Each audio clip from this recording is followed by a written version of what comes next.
that our fans deserve, that we want to see that's going to give us a chance to compete and win games week in and week out. We've got to be committed to that process and that standard of performance. And that's something that we will be doing. On offense and defense, what you can expect from us is we're going to be attacking on both sides of the football, but we're also going to be fundamentally sound. Our first priority is staff. And when we look at what makes up great teachers and motivators of men to help develop our players and help them reach their highest potential, that's what we feel makes a great coach, and that's what we're looking for LA Ram coaches.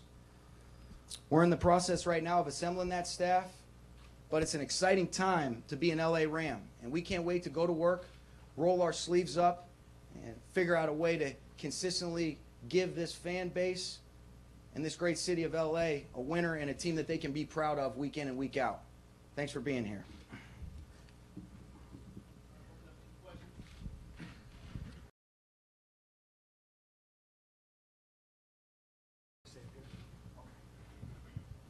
Yeah, Coach, I'm Jim Hill, KCAL 9 and CBS 2 here in Los Angeles. Welcome. Thank you. You just got through hearing Kevin talk about how they felt about you. What made you feel like you were the perfect choice for the Rams, and how long did it take you to accept the offer once they presented it to you? Well, that's a great question. You know, when you really look at it, I think kind of one of those things that we had mentioned is sharing a vision and what we want it to look like, and getting a chance to go through this process. You know, I think a lot of the things that we hope to achieve, but we know that before we can become a consistent winner, we have to act like winners. And that starts with implementing a culture. So we want to set a culture, maintain a culture, and then that's going to allow us to achieve that sustained success. But the similarities in what we believed we needed to implement in this organization, creating a culture of we, not me, are the things that really excited me about the opportunity to work with Kevin and Les. And then, like I had mentioned, getting a chance to spend some time with Mr. Kroenke over the last couple days. You talk about an owner that is committed to doing all the things necessary to provide us with the resources to become that winning football team and compete for Lombardi trophies. Those were the things that excited me. And as soon as I got that offer, it didn't take long to decide, hey, let's go do this thing. Hey, Sean, to your left. Omar Ruiz, NFL Network. Omar. Hey, congratulations. Thank you. Your rise has been pretty quick in the coaching ranks. How have you separated yourself so quickly to get on this radar and ultimately get this job? Yeah, I think it's simple, Omar. When you really look at it, going back to some of the people that have been instrumental in my development, I think it's by being around great coaches and mentors. Those guys that were willing to invest in me, the John Grudens, Bruce Allen, Mike Shanahan, you know, Kyle Shanahan, and then being able to work for Jay over the last couple of years.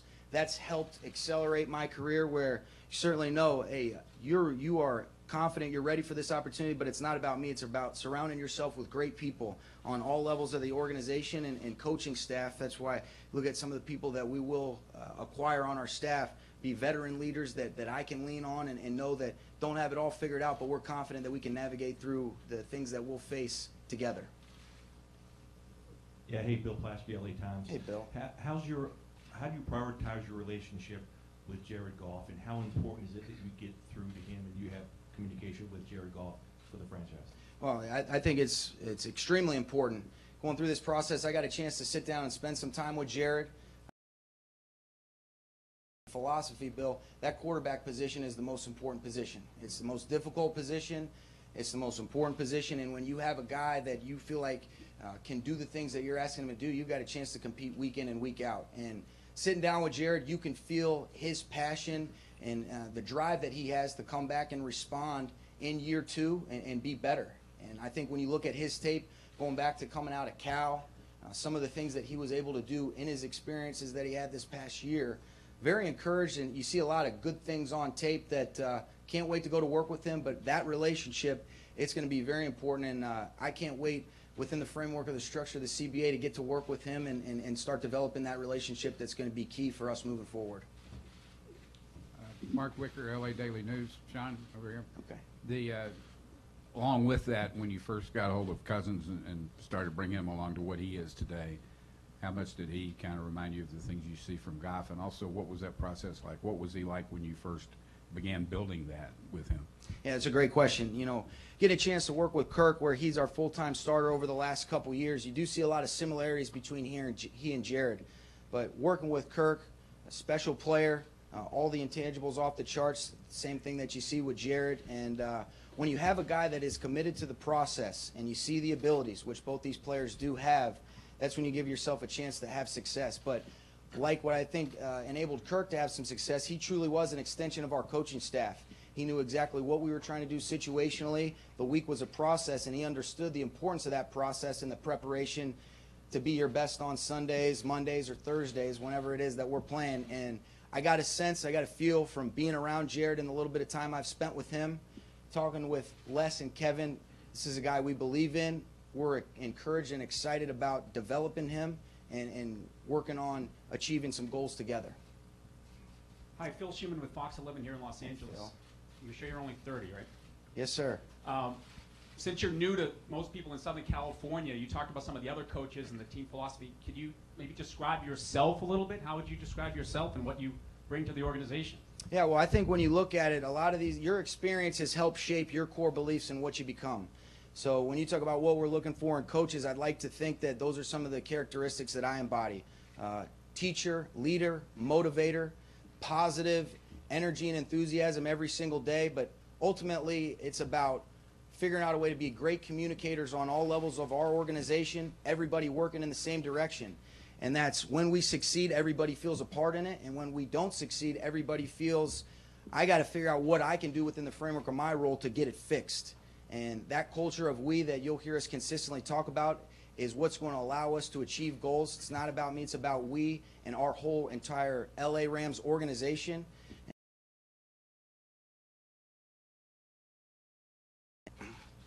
This question's for Kevin and Les. A lot of people were surprised by the hire just simply because of Sean's age. Did you guys have similar reservations going into this process? And if so, what kind of things did he demonstrate to you guys that made you believe that he could overcome whatever inexperience he has? Let me start. Well, I think anytime you're talking about, let's call it a 30-year-old, close to 31 though, that's a question Soon. you're going to answer or try to figure out. But number one is this: hey, he was the offensive coordinator, Washington Redskins. He called the plays. They had success there. That's a tough job. If quarterback's a tough one in the NFL, offensive coordinator's a tough one in the NFL because a lot of fans like offense and a lot of fans know they can call plays better than the offensive coordinator. But anytime you have success doing that a lot of research in this process, and you want to figure out, hey, can a 30-year-old come in and be your head coach? And we did a lot of research, but yesterday is probably when you go, yes, he can, because he's getting blown up on his phone by a lot of people. I think he said he may have had 300-plus texts, but there was a few phone calls that came in. And one of them was Deshaun Jackson. You know, D'Angelo Hall reached out to him. And then there was a call from Josh Norman, defensive back, reached out to him. Not going to say whether he answered those calls because we debated whether that's tampering or not. Good So point, we'll Les. keep that in-house. But at the end of the day, those men that go out on Sundays, they're the most important. And he's been able to lead those guys to success. And when he left, they reached out and thanked him for what he brought to them. So I think that answers the age question. I think when you look at the homework over the past few weeks that we've done on Sean, and he won't say it, so I'm going to embarrass him. The terms you saw were brilliant, genius, star. John Gruden said yesterday, special. Those are amazing adjectives when you talk about describing someone. And when you ask people for the negatives, they always said, well, he's young. And I think we always looked at that as just another descriptive word. And to me, the age in this factor, when you look at what the players say, this is about leading players. And their devotion to Sean, the way they feel, what you read about him, is to us what negated the age factor. That if they could believe in Sean as a leader, and when you read the Logan Paulson quotes about walking into the room, Chris Cooley, a veteran, and saying from day one, Sean could tell us what we needed to know so we feel like we could be successful.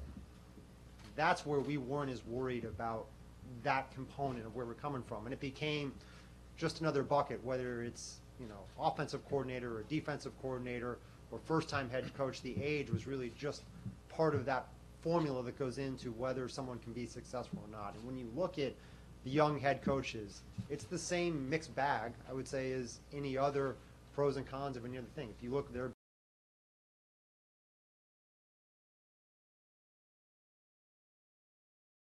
Madden, John Gruden, Mike Tomlin, Bill Cowher, Al Davis, there are a ton of people who were hired at a young age who had tremendous success. And so for us, I think you looked at it through the lens of, we knew Sean could be special. But I would say the final checkpoint for me was when Sean came back on Tuesday night and he had dinner with myself and Marshall Falk. It was listening to him and Marshall banter back and forth about football and what they had to say, and looking at each other and watching them walk away, and Marshall saying, that person can absolutely be your next head coach.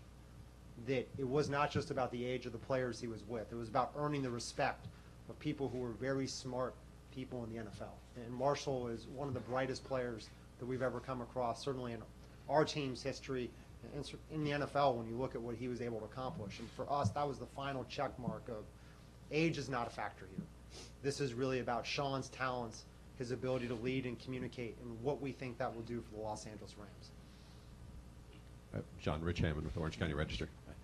Just to follow up on that maybe, or tangent, did you have to do any self-evaluation at the start of this process to ask yourself, am I ready for this? Or were you confident all along that you were ready? Well, I think it's one of those situations where, like I had mentioned earlier, you feel very confident. You always set out to achieve this goal at some point. But this is something growing up around the game of football, with my grandfather being involved in it, ever since I was growing up. You always hope to prepare and think about, if those opportunities ever present themselves, will you be ready for it? Reading books, trying to always continuously learn and improve. And none of that occurs without being around great people. And I feel like it's those people that I've been around, those players that I've been around, that make you feel confident you are ready to navigate and take on this challenge of becoming a. It's about being around great people too. There's going to be things that I will rely on both Les and Kevin to figure out what's going to be the best assemble and the.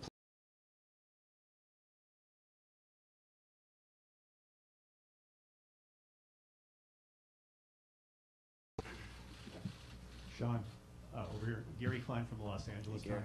Times.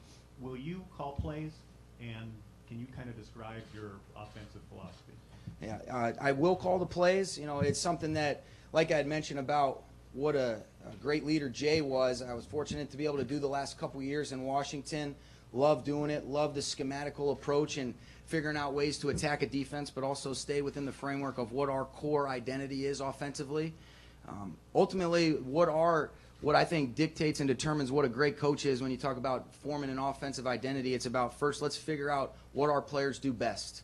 And what does Jared do best? And how can we maximize Todd and Tavon and our linemen up front? And we're going to continue to get to know our players, figure out what they do best, and fit our scheme to their skill sets. Because I think when you look at great coaches, and I'm a fan of coaching. I admire great coaches in this league, whether it be in football, basketball, baseball, but that's something that you always look at.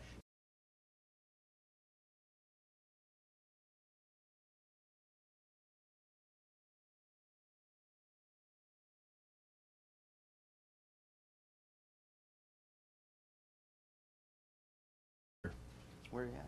This way. Hi, Okay. Steve Futterman from CBS News. I want to ask you two questions. First of all, at what point in your life did you first dream of maybe being an NFL coach?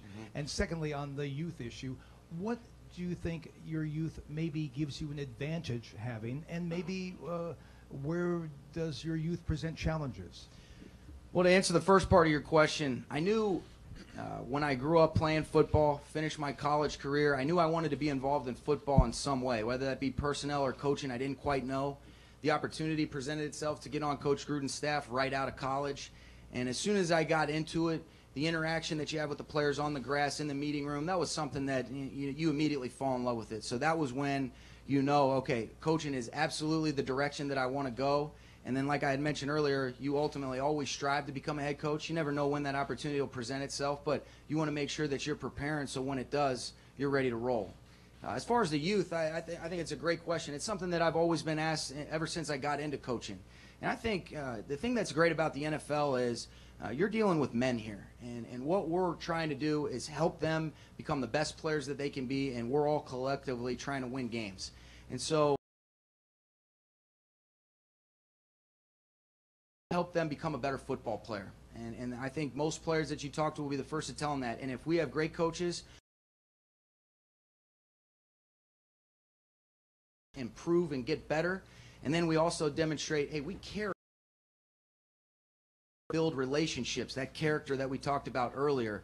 Those are the things that I think help with the youth, where you can make those connections, build those relationships, got a little bit better idea of what's going on right now, and how technology has changed kind of the course of the way that interaction occurs. But I think those are some benefits and some things that have really helped me connect with players, since I got into coaching.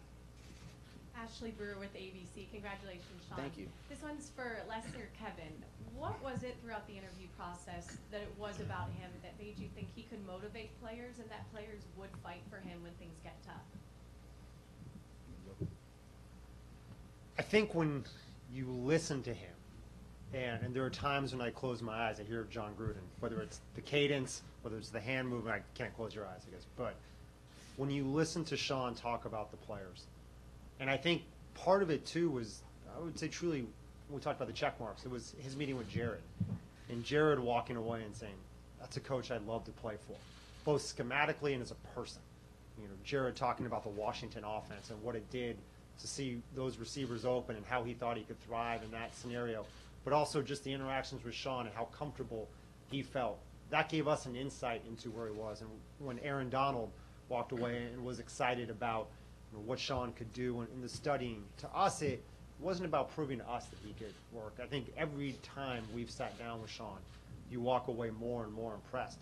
And I actually would say, like Les, as exciting as the interview process was, I was more impressed with Sean yesterday after he had the job, the way he was handling other coaches, the way his players responded. You saw the maturity. And to me, there's a difference. There's a difference between youth and maturity. Sean's very mature. All of these coaches are going to go through experiences for the first time as head coaches that will challenge them.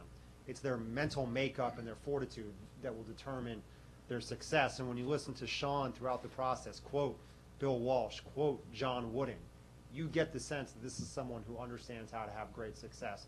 But ultimately, it comes back to the players and getting them to be at their best. And when you do the homework, when you would talk to the players, and I give Les a lot of credit, we did a lot of outreach to current Redskins players on both sides of the ball.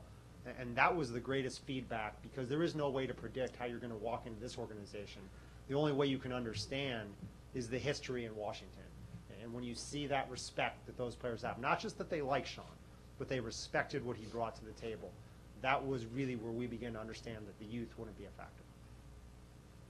If I was echoing anything, I know Kevin mentioned earlier with the dinner with Marshall Faulk. And, hey, if you've ever been around Marshall, you respect, hey, he's a Hall of Famer for a reason, and there's a lot of God-given that ability there. But when you sit down with Marshall, there's also a lot of aptitude there.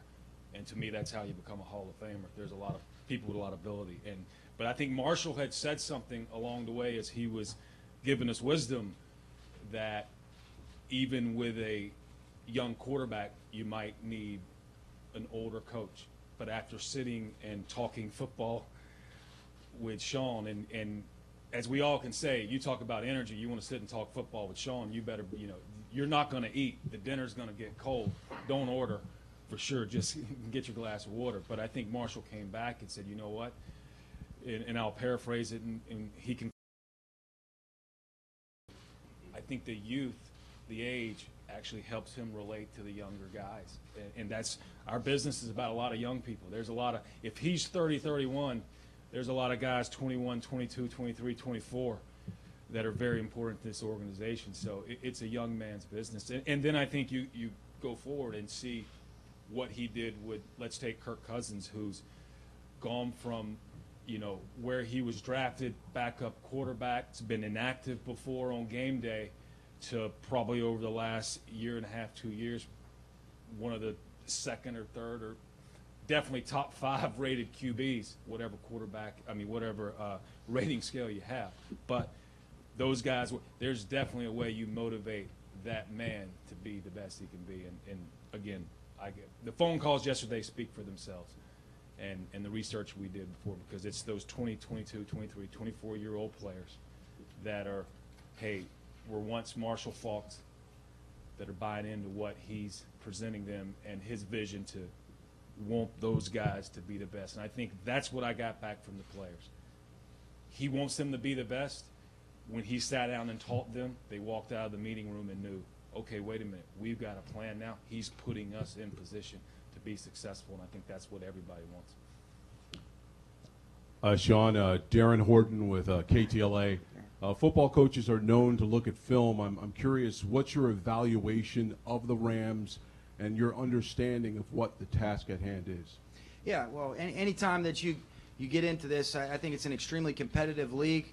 Great players, great coaches all around, amongst all 32 teams. But getting a chance to really look at our personnel, getting into it, I think you see great players in some key spots. You look at an Aaron Donald, a first-team All-Pro player, and a chance to be around him. He's wired. He's all about the right stuff. You see an Alec Ogletree in the middle.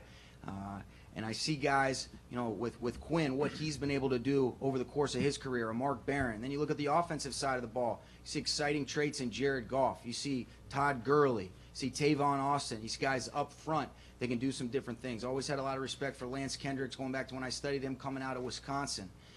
So I see a lot of key pieces in place that give us a chance to compete. We know it's going to be a great challenge, but it's something that, as an organization, we're looking to figure out, okay, based on who's here, who are these key players moving forward that are going to help us achieve that success that we're all set out to accomplish, and then where are those areas that we can improve, whether it be through the draft or free agency, that we need to address. That's going to be very important. That's why this offseason, our approach, our understanding, and making sure we're all on the same page with our personnel and what our vision is moving forward is going to be critical to our success. And again, that's why you feel so good about this opportunity to work with two great guys like this that do share that vision. Coach, right here, Mario Solis, NBCLA. Hey. How are you? Welcome. Great, thank you. In your opening statement, you mentioned that Stan Kroenke is committed to winning a Super Bowl, but based on how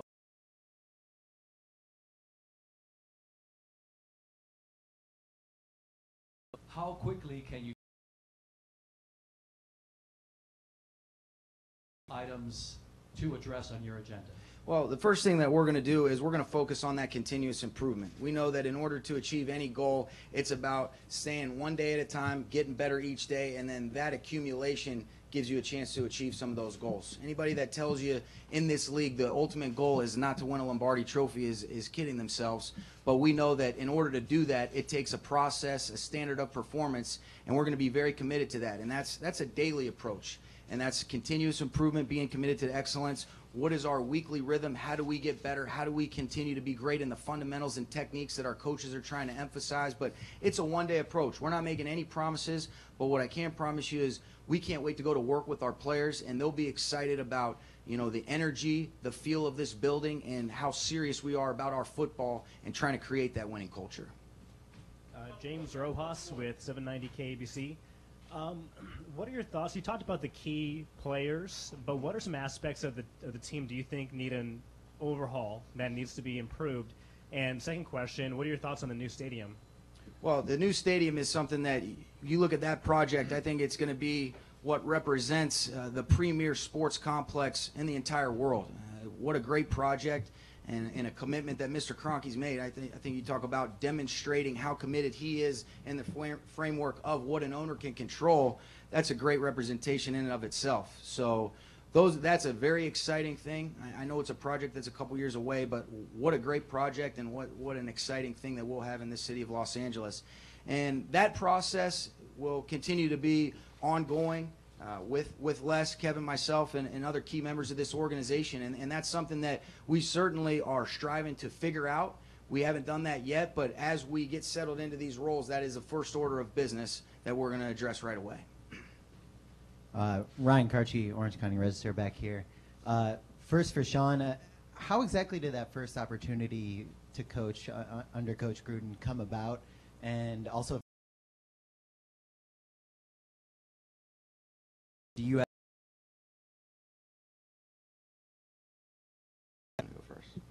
I'll let you go first. Okay. when you really look at it, what was your question? How did that first opportunity? No, I was just kidding. When you really look at it, it's you go back and you appreciate the family connections. The Gruden family and the McVay family go way back. You look at all the connections. My grandfather and Jim Gruden Sr., they worked together, coached together at Dayton. When my grandfather was a coach there, they spent some time together in San Francisco when my grandfather was in a general manager role. And actually, a small world, Jim Gruden Sr. actually recruited my dad to the University of Indiana. So our family connections go way back, and there's a very familiar comfort level with the Gruden-McVay family connections. That opportunity on that role in a coaching assistant position opened up, and it was one that I was fortunate enough to take advantage of, and Coach Gruden gave me an opportunity to get on staff and get right into this thing.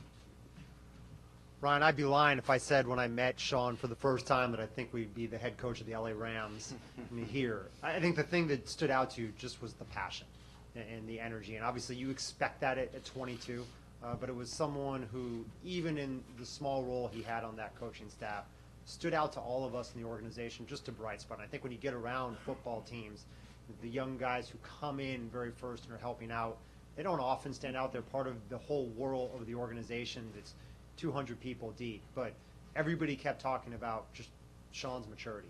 And not a ton of interaction at that time, but certainly someone that you follow as they walk through this process and these steps. And every step along the way, when people would mention Sean as a rising star, you try to harken back to those days and say, I can see that. I don't think you ever know if someone's ready to be a head coach until they spend their first day on the sidelines. We'll find that out, but certainly the pedigree, and I think one of the things Sean's talking about, having a legacy and a family, both on the front office side and the coaching side, gives him a unique perspective to be able to come in and relate and lead an entire building as the CEO of the organization. All right, guys, that'll be it. What we'll do now, we'll take some photos with Coach, Kevin, and Les. While that is going on, we'll have QB Jared Goff available for interviews real quickly. Then after the photo session, we'll have Coach available for some brief one-on-one interviews. Thank you. Thanks.